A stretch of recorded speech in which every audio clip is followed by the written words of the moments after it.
Enlightening म्हणजे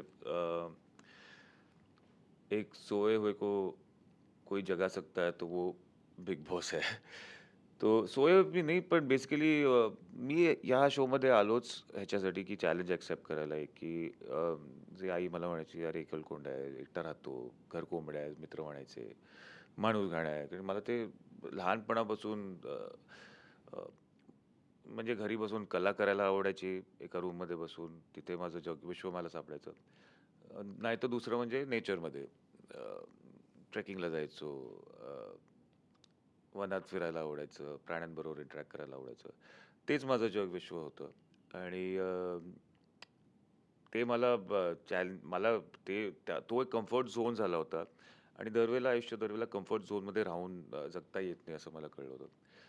त्यामुळे तो एक चॅलेंज एक्सेप्ट केला मी, की मला दुनियासमोर यायचं आहे, दुनियाला फेस करायचं आहे. वेगवेगळी प्रकारची लोकं असतात. जेव्हा चॉईस नसताना तुम्ही कसं त्या लोकांना सहन करू शकता किंवा त्यांच्याबरोबर राहू शकता किंवा कसं काय जर्नी होऊ शकते ते बघायचं होतं मला. ते बघायचं होतं.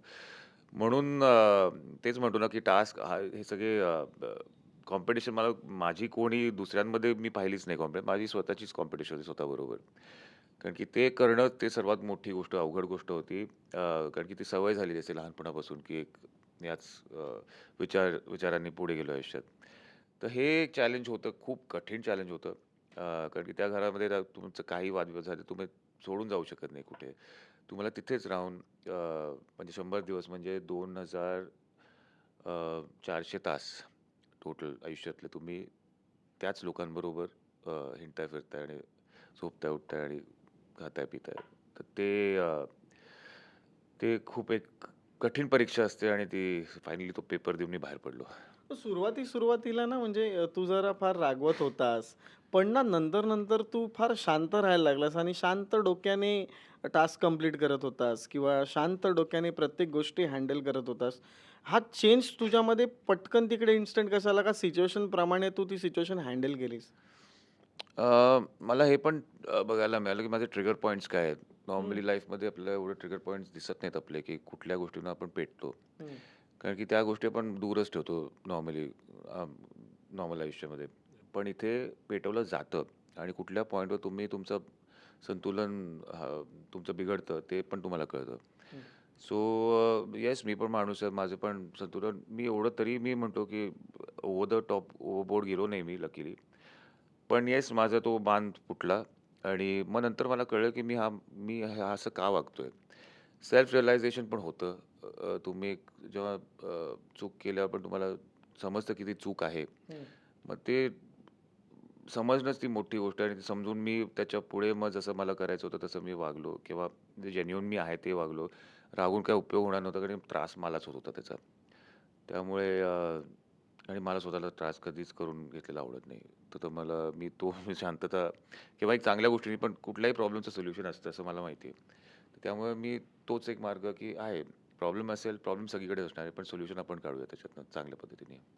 म्हणजे बिग बॉसच्या घरामध्ये सर्वात जास्त त्रास तुला कोणामुळे झाला? की टास्क खेळताना असू देत किंवा इम्युनिटीच्या बाबतीत असू देत किंवा रॅशन येत होतं त्याच्या बाबतीत. तुला त्रास कोणत्या सदस्याचा झाला बिग बॉसच्या घरामध्ये? ते वेळोवेळी वेगवेगळे त्रास व्हायचे. हं, बेसिकली आठवड्याप्रमाणे व्हायचे सगळ्यांचे. वेगवेगळे लोकं बदलायची, सिच्युएशन्स बदलायच्या. अ, पण सर्वात मोठं ज्याचा त्रास मला झाला तो मीच आहे.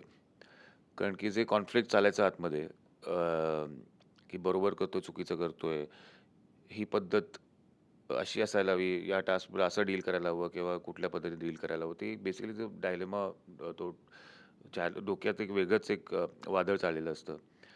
त्याचाच मला स्वतःचाच त्रास व्हायचा. बिकॉज कधी-कधी ओव्हर थिंकिंग व्हायचं आणि मग ते ओव्हर थिंकिंगमुळे वाटायचं की नाही हा गेम माझा नाहीये. जातो मी सोडून वगैरे मला जायचं घरी वगैरे. ह्याचाच मला दरवेळेला त्रास व्हायचा की मी बरोबर करतोय काय? बिकॉज आतमध्ये बसून कळायचं नाही आपल्याला की काय आपण करतोय जे लोकांना आवडतं किंवा नाही आवडत. त्यामुळे म्हणून त्याच्याचमुळे मी कधी नॉमिनेशनला घाबरलो नाही. हं, नाही मी कधी सुरुवातीला जेव्हा मला पॉवर कीचा ऑप्शन दिला होता, हं. की कष्टाचा मार्ग घ्यायचा आहे का पॉवर की घेऊन सोपा मार्ग घ्यायचा आहे? तर ते मी कष्टाचा मार्ग म्हणून निवडला कारण अ, ग अ, की मला बघायचं होतं की प्रेक्षक माझ्यासाठी सर्वात जे इम्पोर्टंट आहेत, ते मला या घरात ठेवतात का नाही? की नॉमिनेशनमध्ये मी घाबरलो का नाही? कारण की मला मला स्वतःला प्रेक्षकांचा स्वाधीन करायचं होतं, की मला आतमध्ये बसून कळत नव्हतं, की काय मी कसं रिॲक्ट कसे करतायत लोकं माझ्या वागण्यावर. पण जेव्हा नॉमिनेशन येऊन तुम्हाला व्होटिंग मिळतं, की तुम्ही डेंजर झोनमध्ये आहात का सेफ आहात? त्याच्यावरून तुम्हाला कळतं, की एक बॅरोमीटर असतो तो, की एक तुम्हाला कळतं, की तुम्ही बरोबर आहात का चुकीचं आहात. म्हणून मी कधीच घाबरलो नाही नॉमिनेशनला लकीली. हा माझा गेम प्लॅन होता बेसिकली आणि प्रेक्षकांकडेच मी स्वतःला स्वाधीन केलं आणि तुम्हीच वाचवलं. सो त्यामुळे मला दर दर आठवड्याला मला उत्तरं मिळायची तुमच्याकडनं.